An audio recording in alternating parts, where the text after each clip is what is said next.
Fred is highlighting the situation in Russia and Saudi Arabia. You know, as I was saying, the situation in the Middle East oil-producing nations is fast developing into a battle between Iran and Saudi Arabia. The Iranians have the upper hand because they are more willing, as they've done over the past 20 years, to tighten their belts. The Saudi Arabians don't know how to tighten their belts. In fact, they don't even have belts. And essentially, if I had to bet on who will win this battle between the Iranians and the Saudi Arabians, I would bet on the Iranians any day. And the fact remains that Iran and Russia, being neighbors, are now also allies in the Syrian war. So I think that the Iranians and the Russians, and Russia nationally is possibly one of the nations like Venezuela facing, unbelievable though it sounds, national bankruptcy if this oil price continues for too long.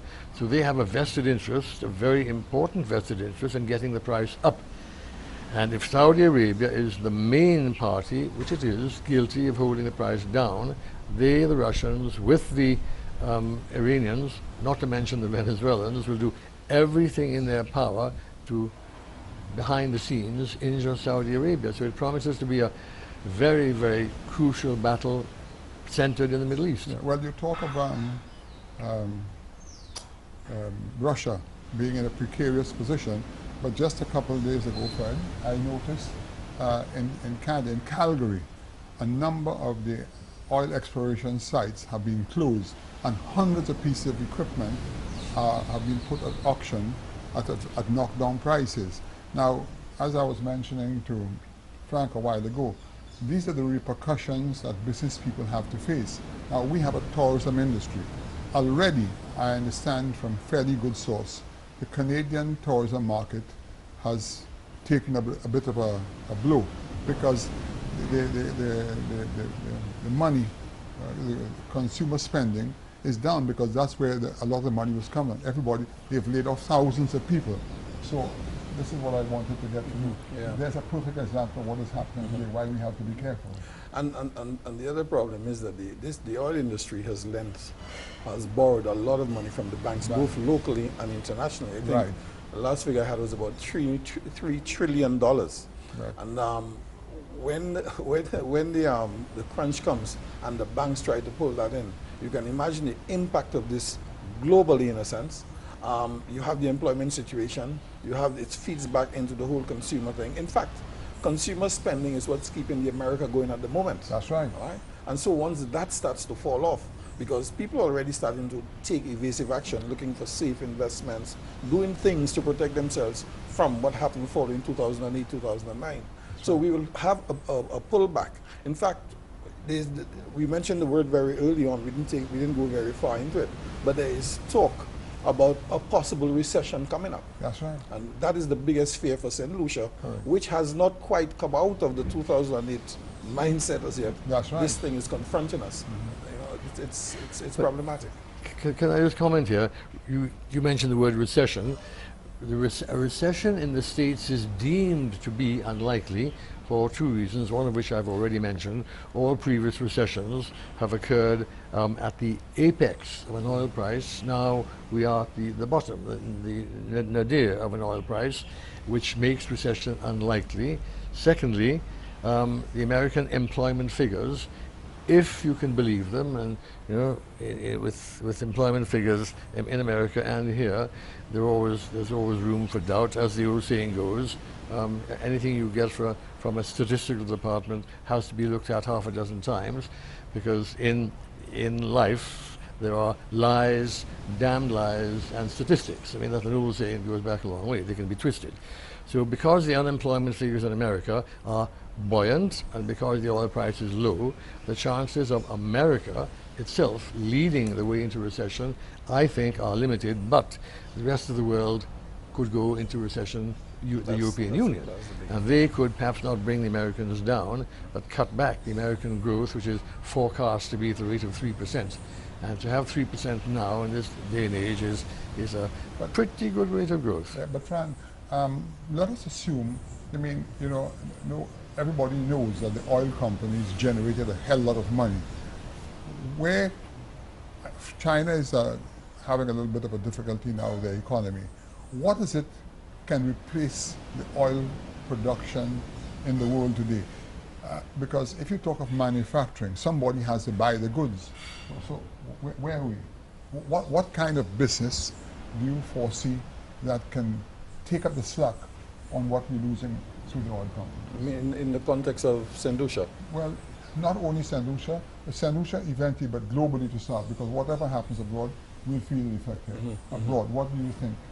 No, I don't quite follow the question. Yeah, what I'm saying is that the oil companies were driving the economies quite a bit, because Russia, for instance, 98% of its revenue came from oil. So they were spending money, doing all kinds of things. Take, for instance, what happened in Egypt. When that happened, they had the plane crash there because of the terrorist activities. There were 80,000 Russians in Egypt at the time, and 80,000 British people. Now, if Russia doesn't have the money to continue to give its people, they are not going to travel. So you have a knockdown effect where places are suffering because of the lack of tourists going on. Now, what I'm saying today, also tourism depended on the consumer spending of various countries. If that goes out through the window, what you think in the world today can the world do as replacing the oil business to keep that level, that stimulus going? Well, in the recent past, the world's economy was being basically driven by growth in China. Right? China was running along at 11–10%. Correct. And even it's dropped to about 6 or 7 now, and that is questionable. That is questionable. India is supposed to be doing pretty well, and even the numbers there are questionable. Brazil is in some serious trouble because of the corruption, etc., and going on over there. Right, yeah. So looking forward, it looks pretty bleak in terms of the so-called BRIC countries, which people are looking to get the economy going Based again. on all of that. As to, if you're looking for the new investment areas, that's what we're talking about here. Yes. We would be looking more in terms of technology now, using technology to drive the economies of all these economies. Well, what Mr. Obama was saying recently is that if he goes to solar, it is much better because it's a cleaner way of doing business, and they'll also be addressing the green energy scenario. But that will take a couple of years to get on stream, okay? But in the process, even down here, we now in the region have to be super cautious of how we're going to handle that looming recession. But also, coupled to all of that, I don't know if yourself and Fred heard of the recent decision by America as far as the corresponding banks are concerned. St. Lucians, I just want to highlight one aspect of the banking situation. For us to send money abroad, any form of foreign exchange, you have to have a corresponding bank, and vice versa. St. Lucians or whoever living abroad who want to repatriate funds need a corresponding bank. And America is now saying that they are going to be downsizing or downgrading, I don't know what the exact word is, on the corresponding branch, which is going to put a lot of pressure on us, because initially, before it is stopped completely, it has to be scrutinized, and a transaction which could take place within 24 hours could take as much as 2 weeks. And I know for a fact that the Prime Minister of Belize has already been affected about 30 days ago, and he had to rush to Washington to see what he can do because his country is in a lot of trouble. Would you like to highlight on that, Fred? Have you heard about it? Or? Yes, I've heard about it. I'm not quite certain whether it's entirely due to government intervention or government pressure, but definitely I think this is all part of the de-risking, is one of the aspects of it, that the correspondent banks want to do with regard to banks in the weaker economies of the world, which places our banks at a huge disadvantage, and this has to be fought.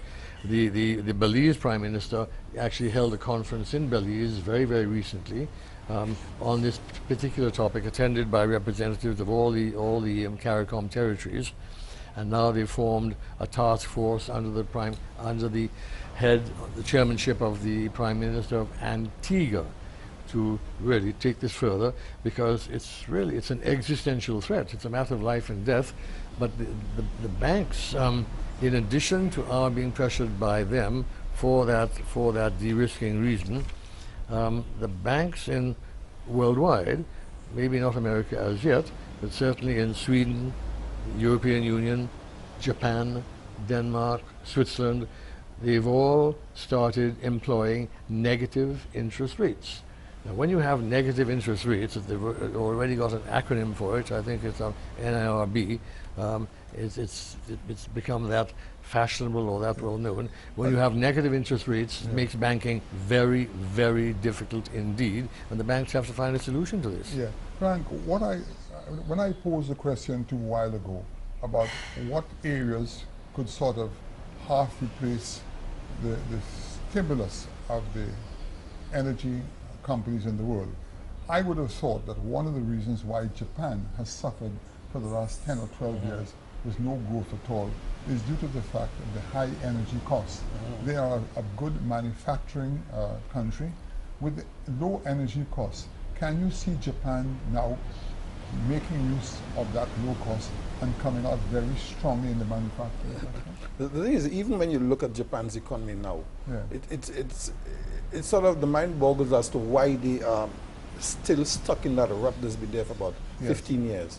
One would have thought that the energy situation would help, but apparently it hasn't, and that's something I think is beyond me. I'll leave that to the economists to deal with. But I want to go back to this de-risking thing. Yes. Because I think it's something, the effect of it is not, I don't know if it's not fully appreciated, but certainly the CARICOM leaders were very slow off the mark, to the extent that the Prime Minister of Belize and Antigua, these prime ministers, were in the United States in their own individual rights trying to address this.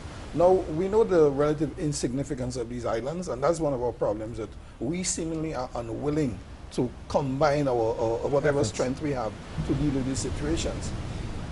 I don't know to what extent that they could have helped, but we should have been dealing with this a long time ago, because when you look at countries like Jamaica, the extent of remittances that come back, and even in St. Lucia, the extent of, I mean, this is going to devastate some of these economies. Latin America is going to suffer badly.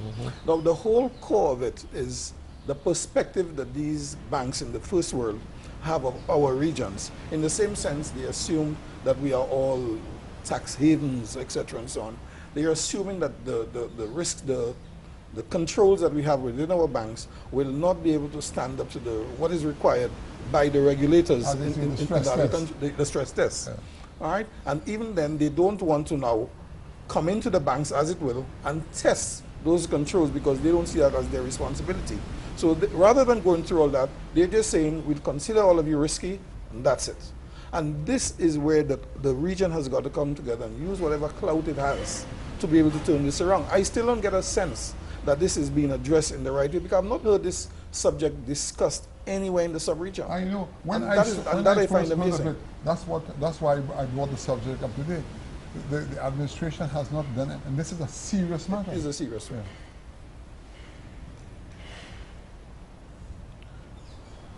Now, I want to address the situation with the socialist programs. Socialist programs are commendable, but not sustainable. One glance at Venezuela speaks volume, and remember, a country like Venezuela, with the second largest oil reserves, is faltering.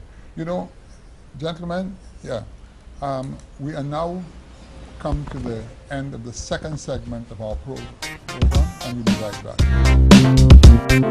back.